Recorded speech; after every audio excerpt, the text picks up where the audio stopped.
Hello. So, today I wanted to try out a little bit of a different video.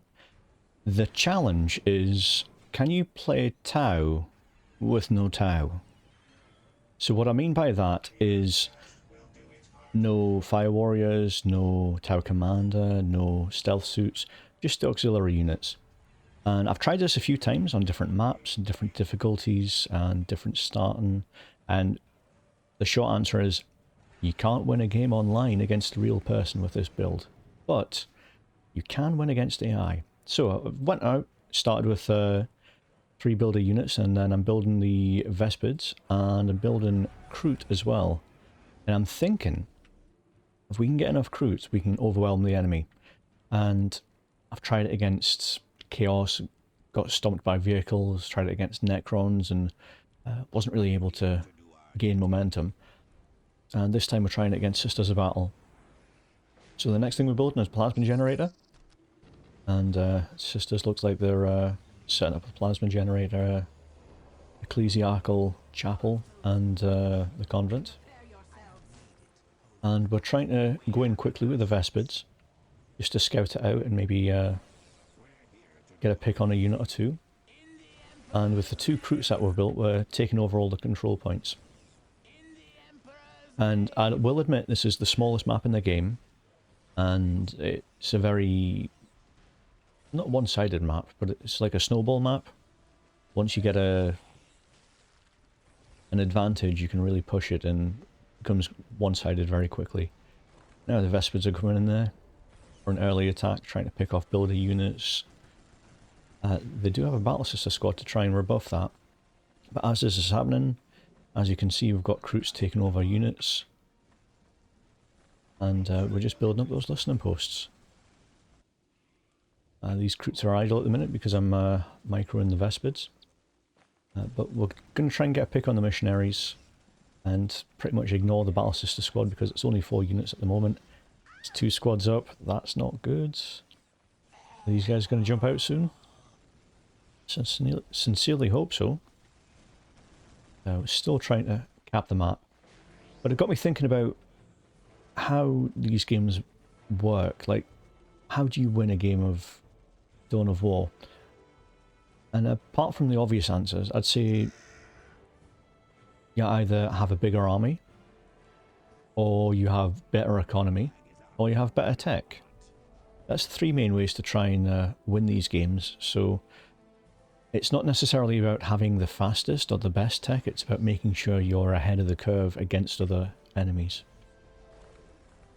So we are thoroughly beating them with the economy at the moment because we have, or we're going to be taking off more control points. They're at 15, 20, and we're at 68 and 10.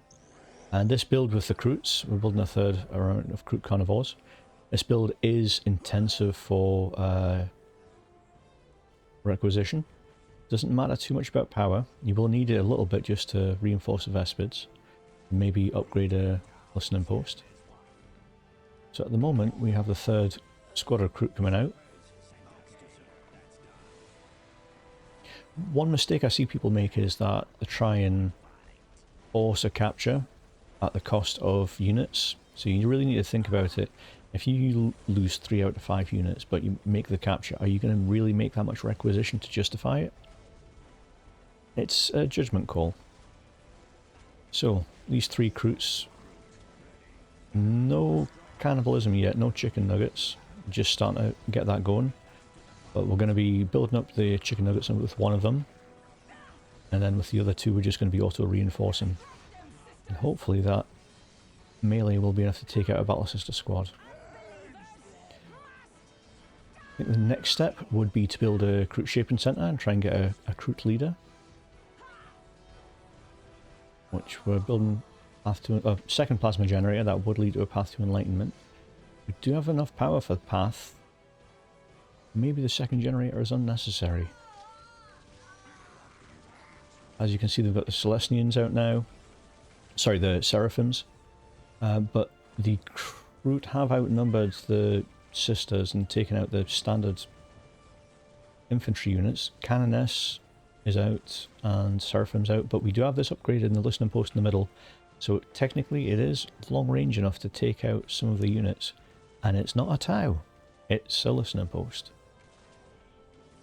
And here we go for the Path to Enlightenment getting built here. That will lead us to the Crute Shaping Centre. And we'll be able to get a leader we can attach onto the Crute, and that will help them a lot because it will boost up their health, and I don't think it boosts the damage, but it does boost the health regeneration. So if you combine that with the fact that we're at plus 126 on the Crutes at the moment with the cannibalism, and we're gradually taking out one of these plasma generators with the Vespids, just keep the army tied up with the Crutes, keep attacking the buildings with the Vespids. And like I said previously, the one big flaw of this style is you don't have a lot of good range, and you don't have anything to take out vehicles. So you really need to try and get this imaginary achievement. You really need to focus on getting as much wreck as quickly as possible and being able to reinforce these Crute squads. It's always better to have extra squads, and then you can reinforce them later. It's just more flexibility. You don't want to put all your eggs in one proverbial basket. And that's the Path to Enlightenment research. So Feral Leap is instantly researched, and Crute Shaping Centre's coming out. Now, in the spirit of this, there is a dilemma here. Do you count vehicle drones as not Tau? Technically, someone's piloting them, but there's no Tau in the drones, they're just drones. So you could add that onto the list. Problem is they're just anti-infantry, not very good against vehicles. But it is another tool in your arsenal when trying to achieve this. So at the moment, they've got no units out. I think we've pretty much won this. It's just a case of beating down the base as quickly as possible. Now. And that Feral Leap is coming into play. Any builders coming in will get absolutely annihilated. For the sake of your peace of mind, I think we should just change the speed to fast, because it's just clearing up buildings at this point. But this is video evidence that it is possible to play Tau with no Tau. Now, fantastic news, the channel's 2 weeks old now, and we've got over 100 subscribers, which I'm absolutely ecstatic about. Thanks for everybody that has subscribed, and hopefully when we make it to 1,000 subscribers, that's the equivalent of a Space Marine chapter. So, something to look forward to.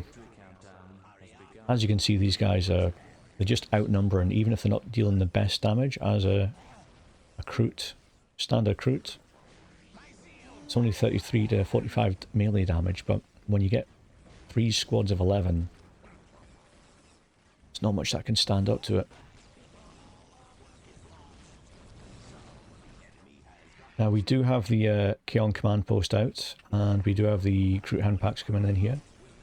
So I think Chaon is essential because you've got your hound packs, you've got your Greater Narlock. I don't know if you'll ever get that far, but yeah, and you gorillas as well. Anyway, thanks for watching this video, and I'll catch you in the next one. Bye.